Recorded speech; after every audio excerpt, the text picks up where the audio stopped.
শিরোনাম: বাবার চালাকি বনাম ছেলের অজুহাত। হাসতে হাসতে পেট ফেটে যাবে।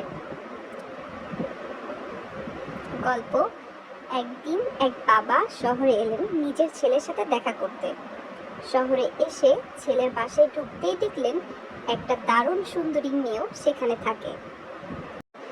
রাতে ডিনারের সময় বাবা কৌতূহল ভরে জিজ্ঞেস করলেন, এই মেয়েটা কে রে?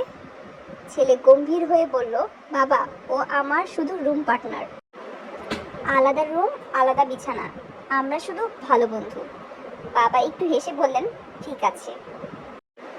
এক সপ্তাহ পর মেয়েটি হঠাৎ বলল, শোনো, গত রবিবার তোমার বাবা যে প্লেটে ডিনার করেছিলেন সেই প্লেটটা পাচ্ছি না।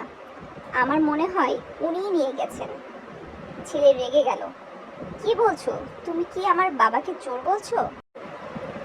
মেয়েটি শান্ত স্বরে বলল, না না, শুধু বলছি, একবার জিজ্ঞেস করলেই তো হবে।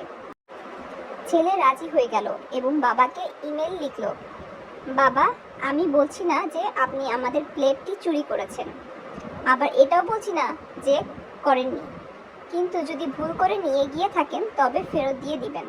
ওটা মেয়েটির খুব প্রিয় প্লেট। 1 ঘন্টা পর বাবার রিপ্লাই, আমি বলছি না যে তোর রুম পার্টনার রাতে তোর সাথে ঘুমায়, আবার এটাও বলছি না যে সে ঘুমায় না, কিন্তু যদি সে সারা সপ্তাহে একবারও নিজের রুমে ঘুমাতো তাহলে বালিশের নিচে তার প্লেটটিই পেত, কারণ প্লেটটা আমি ওখানেই লুকিয়ে রেখে এসেছি। ইতি, তোর বাপ।